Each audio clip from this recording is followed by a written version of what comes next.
Let's watch some crazy stuff, yo! Penggunaan politik identitas diprediksi masih akan terus dipakai di pemilu mendatang. Politik identitas, politik SARA yang keluar, Jeez, Rick, oh my itu God! rawan. Anies Baswedan merupakan tokoh yang dihasilkan Hey, dari wait a minute, politik Rick. identitas. I thought this was a commercial. What's going on? I mean, Relax, Morty. Don't worry about it. Let's just see where this goes. Bagaimana menghadirkan pemilu 2024 damai dalam kedewasaan berpolitik? Assalamualaikum warahmatullahi wabarakatuh. Shalom, Om Swastiastu, Namo Buddhaya, Salam Kebajikan, Salam Sejahtera untuk kita semua, Rahayu Rahayu. Perkenalkan, nama saya Anjani Hansalaika, mahasiswa Fakultas Ilmu Sosial, Universitas Negeri Semarang, Program Studi Ilmu Politik, dengan NIM 3312421047. Video ini ditujukan untuk memenuhi tugas mata kuliah Komunikasi Politik. Pada kesempatan kali ini, saya akan membahas mengenai politik identitas. Indonesia merupakan negara multikultural, memiliki jumlah penduduk sekitar 276 juta dan juga pulau sebanyak 17.000. Tentu saja, latar belakang yang dimiliki budaya, agama, suku, dan bangsa yang ada di Indonesia sangatlah beragam dan berbeda-beda pula. Ragamnya budaya yang dimiliki Indonesia menjadi daya tarik tersendiri dan ciri khas Indonesia di mata dunia. Namun, siapa sangka hal tersebut ternyata dapat mengantarkan Indonesia pada isu perpecahan yang akan mengancam eksistensi negara. Menjelang tahun politik 2024, penting bagi kita untuk mengetahui bahwasannya budaya yang ada di dalam masyarakat ternyata kerap dijadikan senjata oleh para pemangku kepentingan untuk menjalankan kepentingan-kepentingannya tersendiri, seperti untuk meraih massa ataupun mencari suara sebanyak-banyaknya. Senjata tersebut dinamakan sebagai politik identitas. Apa itu politik identitas? Politik identitas lahir dari kelompok sosial yang diintimidasi dan didiskriminasi oleh dominasi negara dan pemerintah dalam menyelenggarakan sistem pemerintahannya. Maraknya politik identitas dapat terlihat di media sosial. Di media sosial sendiri, banyak sekali hoax yang tersebar yang ada di dalam masyarakat. Tentu saja hal ini sangat berbahaya karena dapat menggiring opini masyarakat.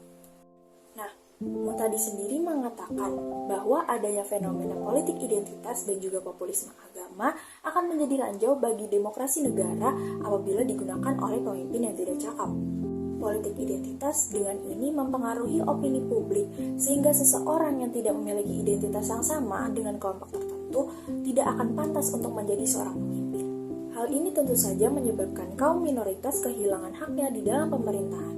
Apabila semakin dipertahankan, lambat laun hal ini akan mencederai demokrasi. Sejak Pilgub DKI tahun 2017 yang lalu, penggunaan isu politik identitas kerap digunakan sebagai lahan dalam mencari ladang suara. Banyak hoax dan juga ujaran kebencian yang berbau sara ditujukan kepada salah satu pasangan calon dengan harapan agar lawan politiknya kehilangan dukungan masyarakat.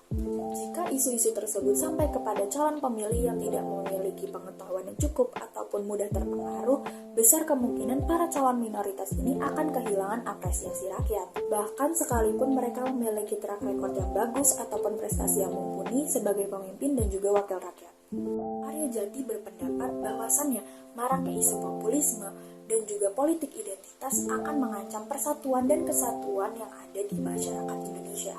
Penggunaan isu keagamaan dalam penghimpunan dukungan politik mempunyai lubang besar yang bisa saja ditumpangi oleh oknum-oknum yang tidak bertanggung jawab dan memang menginginkan perpecahan Indonesia. Jika hal ini terus berlanjut, semangat kesatuan dan persatuan yang rendah akan meningkatkan potensi polarisasi masyarakat bahkan elit politik. Politik identitas yang berbasis agama di Indonesia yang digunakan dalam kampanye politik tentu saja akan menciptakan jurang pemisah antara umat beragama yang ada di Indonesia. Kuatnya tekanan kelompok agama radikal yang ada di Indonesia secara tidak langsung memberi dampak buruk bagi pemeluk agama yang lain. Pemeluk agama minoritas akan merasa didiskriminasi sehingga memunculkan perpecahan antar umat beragama. Belajar dari pemilihan umum serentak pada tahun 2019 tidak menutup kemungkinan bahwasannya isu-isu tersebut akan kembali muncul dalam pemilu 2024 mendatang.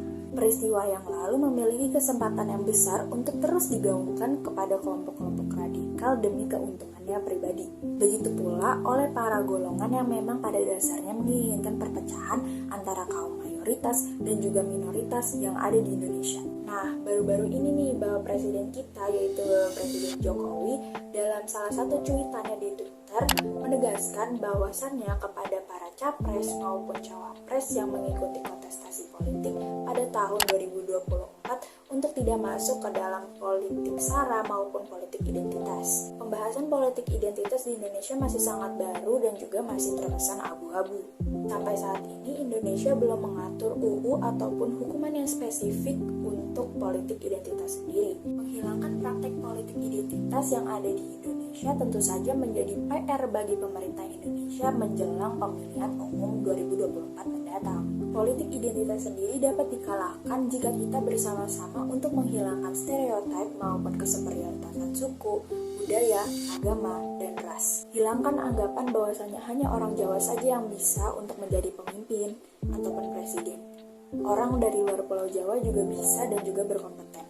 Hilangkan juga anggapan bahwasanya hanya orang Muslim saja yang dapat menjadi pemimpin, tetapi lebih menekankan bagaimana orang-orang itu bisa mengayomi serta memimpin masyarakat. Sekian video kali ini, kurang lebihnya mohon maaf. Wassalamualaikum warahmatullahi wabarakatuh.